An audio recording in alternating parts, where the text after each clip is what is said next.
આજનો જે વિડીયો છે એ છે સ્કિન કેરને લઈને કે શા માટે સ્કિન કેર કરવી જરૂરી છે.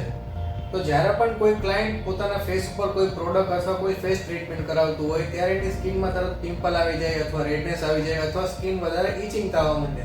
તેનું કારણ શું હોય છે?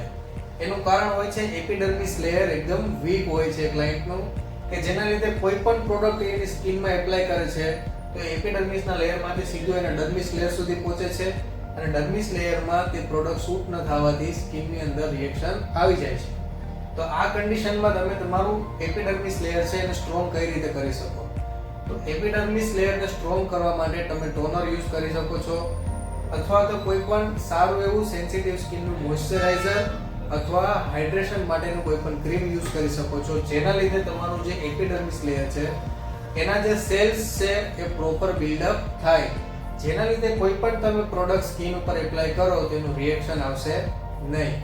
આ હતો આજનો એજ્યુકેશનલ વિડીયો. આ જ ટાઈપના એજ્યુકેશનલ વિડીયોઝ માટે અમારી YouTube ચેનલને સબસ્ક્રાઇબ કરો અને Instagramમાં ફોલો કરો.